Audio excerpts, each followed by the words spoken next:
Hello students, welcome back to my YouTube channel. आज हम exercise 9.4 को शुरू करने वाले हैं, तो बिना देर किए चलिए शुरू करते हैं।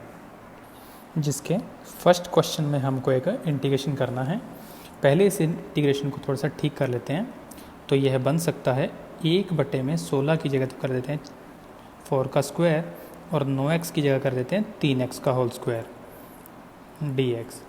अब यह ऑलमोस्ट 1/a² माइनस x² के इंटीग्रेशन के जैसा है, जिसका आंसर बनता है 1/2a log a plus x upon a minus x with in the mode plus c। बस हमें इस बात का ध्यान रखना है कि हमारे पास x के स्थान पर है 3x, जिसमें x के साथ गुणा में है 3, तो हमें 3 का भाग भी करना होगा। तो इसका आंसर बनेगा 1/2a, a की जगह है 4 log a plus x upon a minus x with in the mode, और इसके साथ साथ हमें 3 का भाग भी करना है, plus constant of integration c।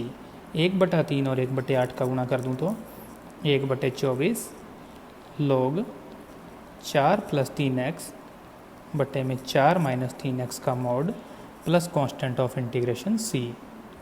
और यही आपके क्वेश्चन का फाइनल आंसर है। क्वेश्चन नंबर 2 में इंटीग्रेशन की फॉर्म को थोड़ा चेंज करते हैं, तो बन सकता है 1/x² माइनस 6² और dx, जो कि 1/x² माइनस a² के इंटीग्रेशन के जैसा है। और इसका इंटीग्रेशन करें तो हमें प्राप्त होता है 1/2a log x minus a upon x plus a का mod plus constant of integration c। इस फॉर्मूले का यूज़ करें तो हमारे पास i का मान बन जाएगा 1/2a यानी 2 गुणा 6 log x माइनस 6 बटे x plus 6 mode plus constant of integration c, जिसको हल करने पर 1/12 log x माइनस 6 बटे x प्लस 6 का mode plus constant of integration c मिलेगा। और यही आपके क्वेश्चन का फाइनल आंसर है। नेक्स्ट क्वेश्चन नंबर 3 में अंश की घात 1 है और हर की घात है 2, जो कि एक उचित परिमेय फलन हुआ। अब हम इसको आंशिक भिन्न में व्यक्त करने के लिए इसको लिखते हैं a बटे में x प्लस 1 प्लस b बटे में x माइनस 2। ये इसको नाम समीकरण नंबर 1 और ऐसा हमने मान लिया है। इसके बाद हम लोग a और b का मान ज्ञात करने के लिए शॉर्टकट मेथड यूज़ करते हैं। सबसे पहले इस पद को 0 रखूं तो x का मान आएगा -1, इससे हमें कैपिटल A का मान मिलेगा। और जब मैं इसको 0 रखूँगा तो इससे हमें x का मान प्राप्त होगा 2, जिस पर हमें कैपिटल B का मान मिलेगा। जब हम लोग x का मान -1 लिखेंगे तो इस गुणनखंड को छोड़कर इसके अंदर वैल्यू पुट कर देंगे, तो हमें प्राप्त होगा 3 गुणा -1 बटे में -1 और -2, यानी ओवरऑल वैल्यू आएगी -3 बटे -3 यानी कि 1। इसी प्रकार जब x का मान हम 2 इससे निकालेंगे तो इस गुणनखंड को छोड़ते हुए इसके अंदर मान रखते हैं, तो हमें प्राप्त होगा 3 गुणा 2 बटे में 2 प्लस 1, जिससे हमें उत्तर प्राप्त होगा 6/3 यानी कि 2। ये a और b के मान हम लोग रख देते हैं समीकरण नंबर 1 में। तो इस आधार पर हमारे पास जो फलन है वो आएगा 3x x प्लस 1 और x माइनस 2 इज इक्वल 1 बटे में x प्लस 1 प्लस 2 बटे में x माइनस 2, जिसका हम नेक्स्ट स्टेप में इंटीग्रेशन करेंगे तो हमें i का मान प्राप्त होगा इंटीग्रेशन 1 बटे में x प्लस 1 प्लस ये 2 कांस्टेंट इसको बाहर रख देते हैं, इंटीग्रेशन 1 बटे में x माइनस 2। x प्लस 1 हो या x माइनस 2, ये हमेशा x के जैसे ही काम करते हैं, तो इसका इंटीग्रेशन का आंसर बनेगा log x प्लस 1 2 कांस्टेंट और log x minus 2 plus constant of integration c। आप चाहें तो यहाँ पर कोष्ठक की बजाय मोड का यूज़ भी हो सकता है, और यही आपके क्वेश्चन का फाइनल आंसर होगा। नेक्स्ट क्वेश्चन नंबर 4 को हम फिर से आंशिक भिन्न में व्यक्त करते हैं, तो हमारे पास आएगा a बटे में x प्लस 1 प्लस b बटे में x प्लस 1 का स्क्वायर प्लस c बटे में आ जाएगा x प्लस में 3। इसको नाम देते हैं समीकरण नंबर 1, और ऐसा हमने समाकल्य के लिए मान लिया है। अब इसमें b और c के मान हम लोग शॉर्टकट से ज्ञात करेंगे। x प्लस 1 को यदि मैं 0 रखूँ तो x का मान प्राप्त होगा -1, और इस पर हमें कैपिटल B का मान मिलेगा। अब हम यहाँ वैल्यू रखेंगे सिर्फ इतने पद में, x प्लस 1 के स्क्वायर को छोड़ देंगे, तो हमें प्राप्त होगा -3 - 2 बटे में -1 + 3, यानी ओवरऑल वैल्यू बनेगी -5/2 जो कि b का मान होगा। इसी प्रकार जब x का मान रखेंगे -3 तो इससे हमें इसके ऊपर वाला कांस्टेंट c प्राप्त होगा।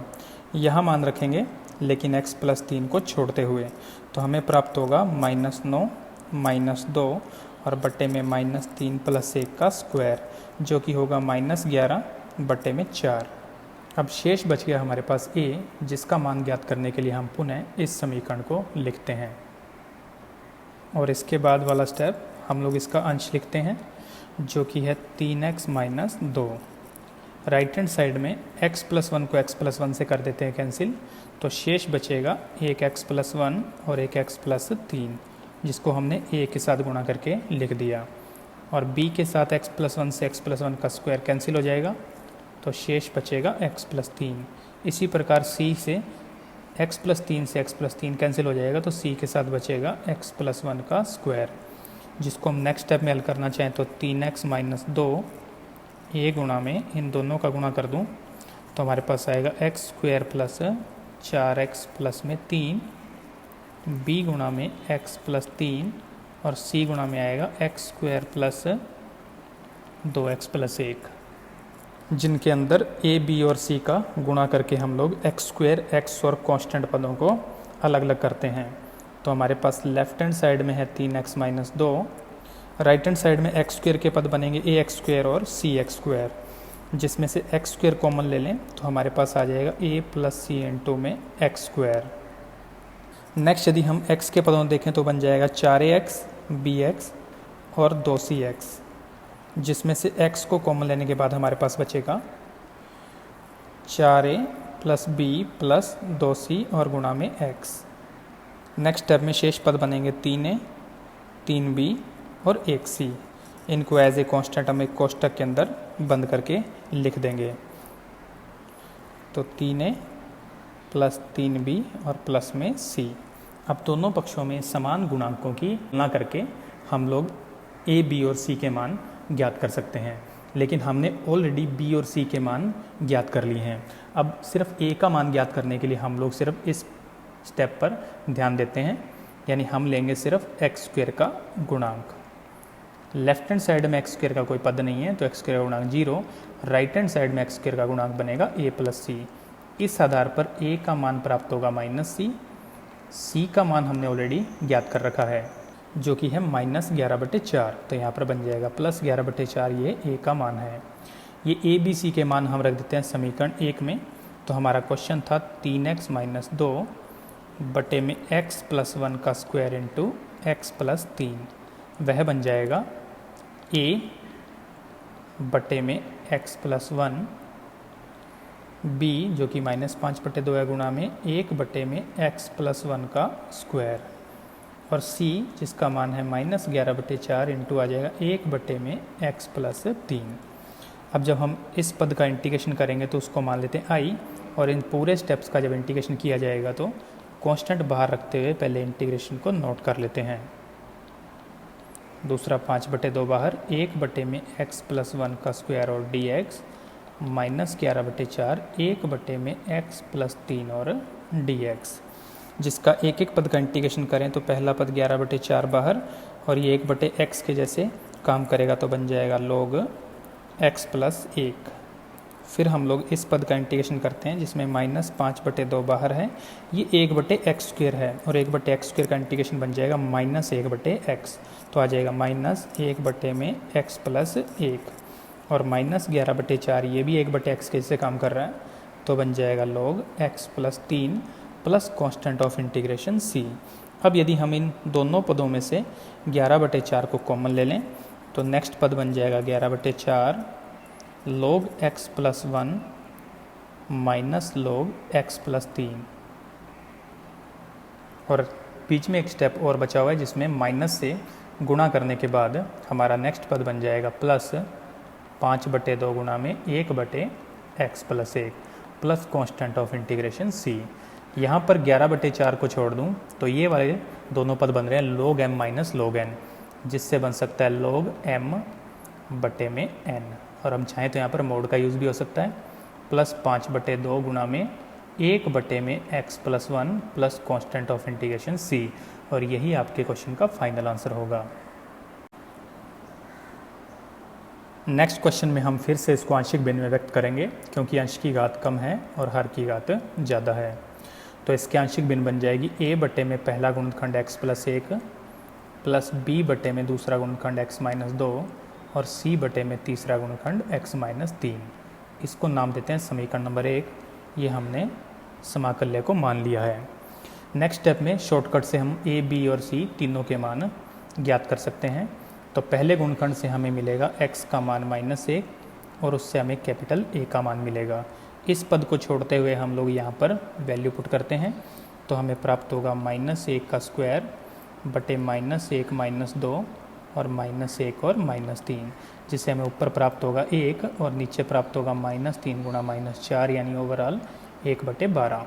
इसी प्रकार दूसरे गुणनखंड से x का मान हमें प्राप्त होगा 2 और उससे हमें मान मिलेगा कैपिटल B का। इस पद को छोड़ते हुए मान रखूं तो हमें प्राप्त होगा 2 का स्क्वायर 4 बटे में आएगा 2 + 1 यानी कि 3 और 2 - 3 यानी कि -1। ओवरऑल वैल्यू हमें प्राप्त होगी -4/3। इसी प्रकार आखिरी गुणनखंड से हमें प्राप्त होगा x का मान 3, इससे हमें कैपिटल C का मान मिलेगा। इस पद को छोड़ते हुए रखना है, तो बन जाएगा 3 का स्क्वायर 9 बटे में आएगा 3 + 1 यानी कि 4 और 3 - 2 यानी कि 1। ओवरऑल वैल्यू हमें प्राप्त होगी 9/4। ये सभी मान यदि समीकरण 1 में रखें तो हमारे पास दिया गया क्वेश्चन था x² बटे x+1 x-2 और x-3।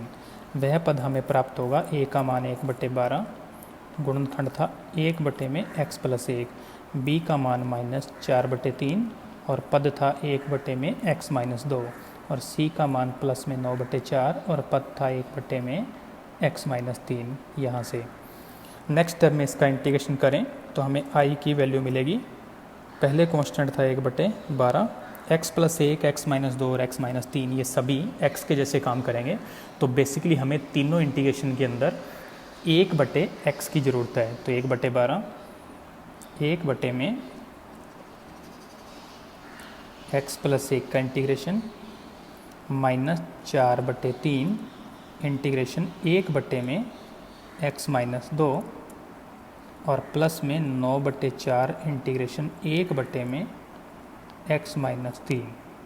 इस सब का इंटीग्रेशन करूँ तो 1/12 log x+1 -4/3 log x-2 और plus 9/4 log x-3 plus constant of integration c, जो कि आपके क्वेश्चन का फाइनल आंसर होगा।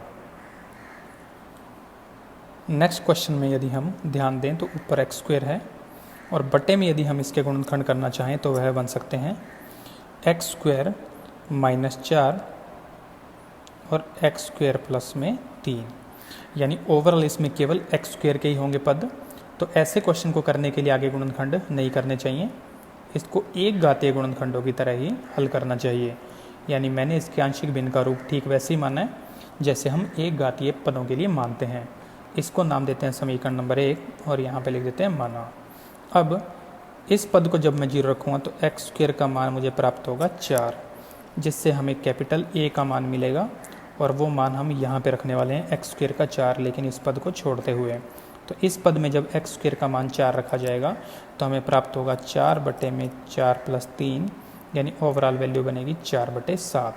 नेक्स्ट जब हम इस पद को 0 के को रखेंगे तो हमें यहाँ से x² का मान मिलेगा -3। इसको हम यहाँ पर पुट कर देंगे तो हमें कैपिटल B की वैल्यू मिलेगी -3/-3 और -4, यानी ओवरऑल प्लस में 3/7। ये a और b के मान हम रख देते हैं समीकरण नंबर 1 में।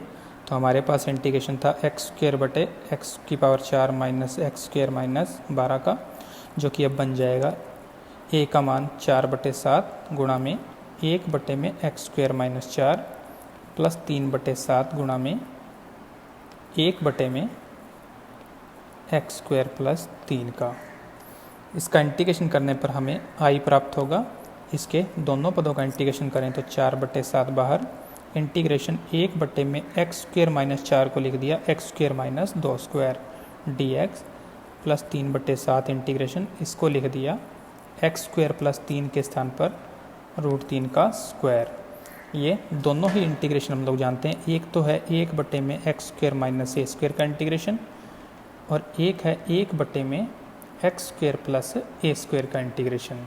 दोनों फॉर्मूलों को हम लोग यूज़ करते हैं। तो हमारे पास आई का मान आएगा, पहले कांस्टेंट था 4/7, 1/2a log x minus A upon x plus A with in the mode plus 3/7 constant, और दूसरे पद का इंटीग्रेशन बनेगा 1/a tan inverse x upon a plus constant of integration c, जिसको आगे हल करें तो हमें प्राप्त होगा, ये पद कैंसिल होकर 1/7 log x minus 2/x plus 2 with in the mode.